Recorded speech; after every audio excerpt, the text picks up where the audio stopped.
What's up guys, for today's big so far. Once again, present my video. I apologize for the lighting.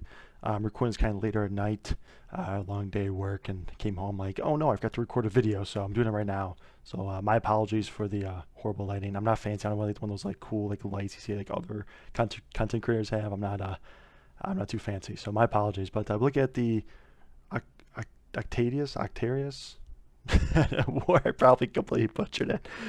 My apologies, but it's my major kill. And if you guys ever watch his content, he's a phenomenal content creator. His personality and the way he makes his videos are top notch. So I know it's gonna be a great video. I'm super excited for it. If you guys want to check him out, again, like always, original video will be in the description. If you guys show him some love. If you guys enjoy my content, if you guys enjoy my reactions, please like and subscribe. Let's get to it. G'day guys and gal. One of the most classic sci-fi tropes is having an alien species that Zerg rushes all the other factions, creating similar situations with humans with big guns Star Troopers, really good. I know the new game release, it looks awesome. shooting a shitload of oncoming swarm-like creatures that are generally Halo, insectoid baby. in some way. I But what have if some you Halo take content two here, bro. Zerg rush factions, give them near limitless armies, and then get them to go Leroy Jenkins at each other non-stop? What would happen? The Octarius War would happen, baby. Where the Tyranids and Orcs squared up in a near constant and extremely bloody war. Both factions able to replenish their numbers just as fast as they were dying. Not to mention, some of the other factions got involved here as well. Thus, we were given...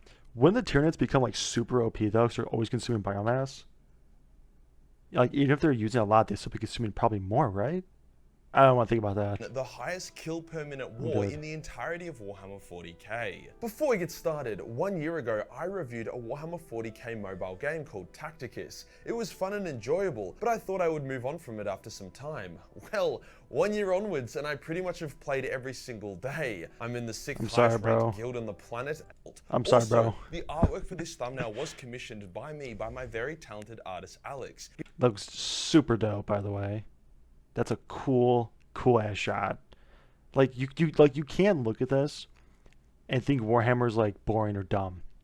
Like that is the most hardest scene ever. Like, it's so dope. He does dude. a lot of artwork for this channel as so he good, is a legend. man. High-res version will be posted to my Patreon. So much talent, bro. Now let's get into it. Towards the end of the 41st millennium, the Orcs had built... Oh, apologies for pausing, guys. I know I paused way too much. Some people are telling me to increase the size of the video and the volume. If it sounds good, let me know. If you guys want to adjust it a little bit more, just put it down in the comments. Thank you. A sizable empire within the Octarius sector. This was actually one of their biggest empires and was comparable to Ultramar in scale. From here they mustered great wars that caused a massive pain in the balls for the Imperium. The biggest strength of the Octarius Empire was that it had a distinct ruler, the Overfiend of Octarius, who was able to coordinate his vast armies and fleets, hence why he was so deadly. In the meantime, High Fleet Leviathan, the Tyranids' largest High Fleet, continued to bend Imperial worlds over and do them doggy. Getting desperate, the radical Inquisitor Crippman, the man who had exterminated numerous Imperial worlds purely to deny them biomass for the Nids, devised the plan. If he could direct Leviathan, or at least a chunk of it, into the Octarius Empire, then theoretically he could kill two birds with one stone. Yeah, that's gonna go great, bro. With the help of some Death Watch, he captured some Gene Stealers, put them on a Space Hulk, and launched the Space Hulk towards Octarius, with the idea that the Gene Stealer's Psyker signal would lure Leviathan. The Gene Stealers were successful in infecting many Orcs on numerous worlds within Octarius, causing an Orc counterattack to wipe most of them out. However, the seed had been planted, and a large splinter of Leviathan was on the way to Octarius. The first world to feel the wrath of Leviathan was called Orok. It was heavily garrisoned, however the Orcs don't have much in the way of advanced warning of oncoming enemies, as you know,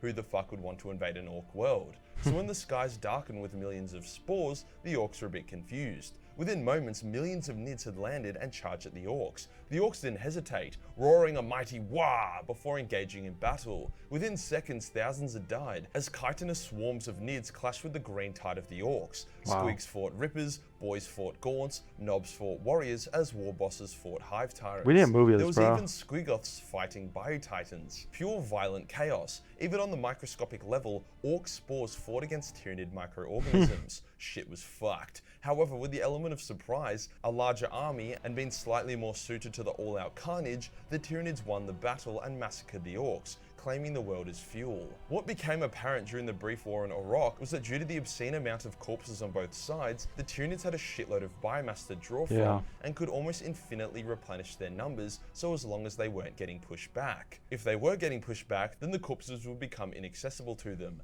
For the Orcs, due to how intense the fighting was, it made them all extremely fertile, shedding a fuckload of spores everywhere, which once again took advantage of all the corpses, as wet, humid things are perfect for Orc growth. I mean, Orcs can literally reproduce in sand, so imagine how much faster it would be I didn't in know a little that. ocean of dead bodies. What? The Orcs would either need to use incendiary weapons en masse, or constantly push the Nids back to deny the biomass. The Nids just simply need to keep fighting and either holding the line or pushing it, as all the elite veteran Orcs would die and their weapons and equipment are destroyed. After all, a Nid is born as a living weapon, but an Orc needs a shooter and a stabber to be at his best. The point I'm making is that the Nids had the advantage. Despite that though, they were almost wiped out in their entirety in the next battle. The Tyranids approached Gorala. However, the Orcs were ready. Orcs are so awesome, bro. The Hive Fleet was ambushed in space by a shitload of Orc ships, minefield, and girth. Every single Nid bioship was wiped out except for one, which made a mad dash to the planet and unleashed thousands of Nids to the surface before it too was destroyed. On paper, the Nids were beaten and their fleet crushed. However, the Hive Mind was cunning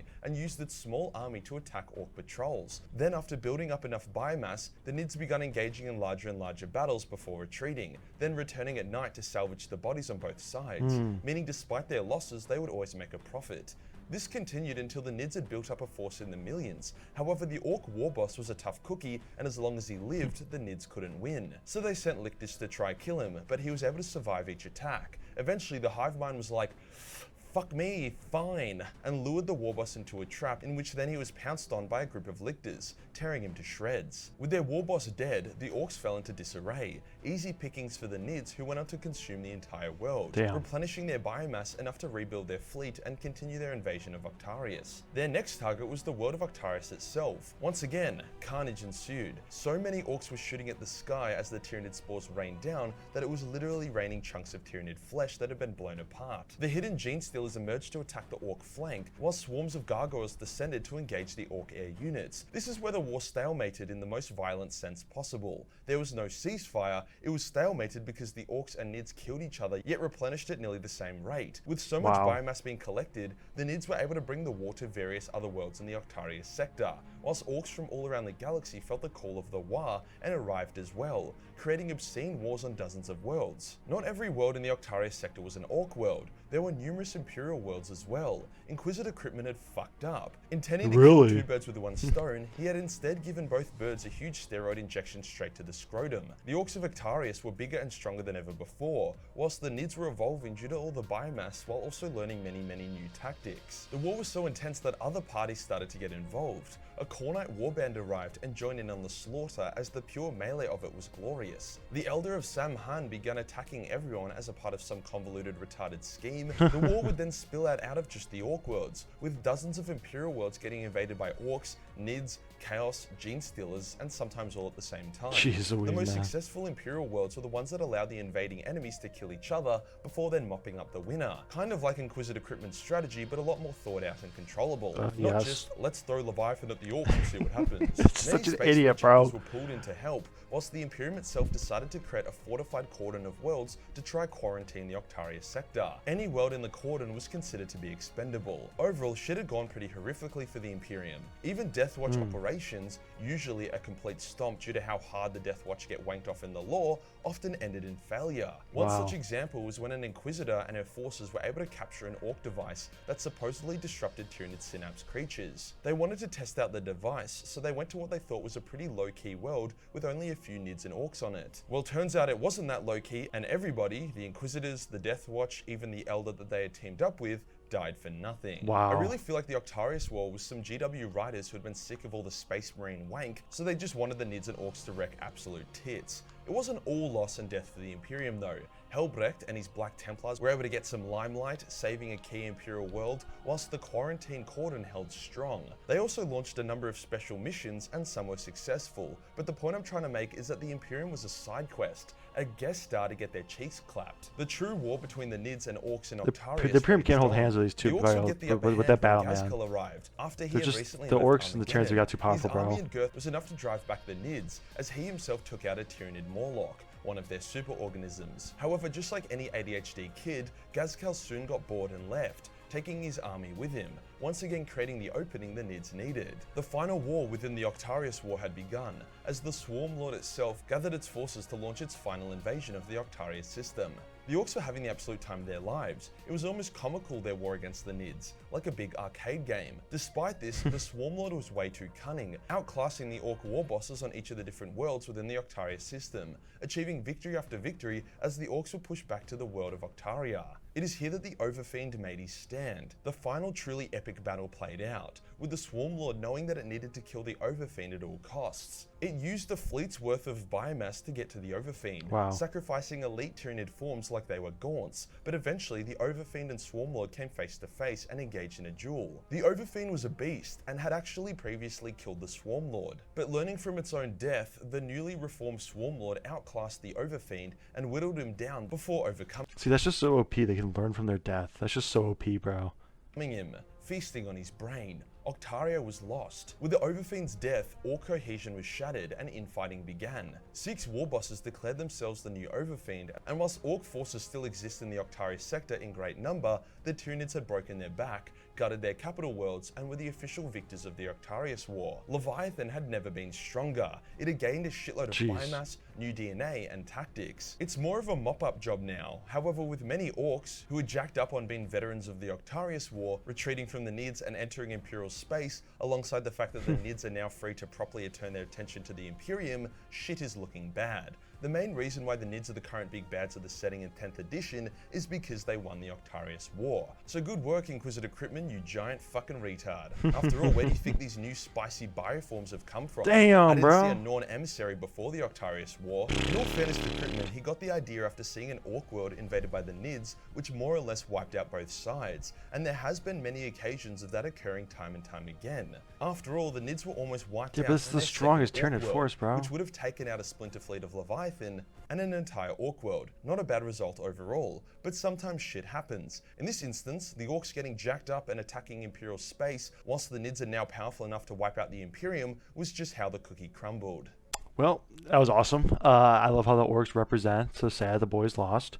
But I think I speak for the entire Warhammer community that we need a Warhammer movie showing this. I think we should make a petition because I think it needs to happen. It needs to happen now. I need to see this in like a 3-4 hour long movie of just Warhammer chaos. I think that'd be amazing. I think that'd be awesome. But I hope you guys enjoyed the video. Again, original video in the description. Make sure to check them out. If you guys enjoy my content, if you guys enjoy my reactions, please don't like and subscribe. I'll see you guys in the next one. Take it easy.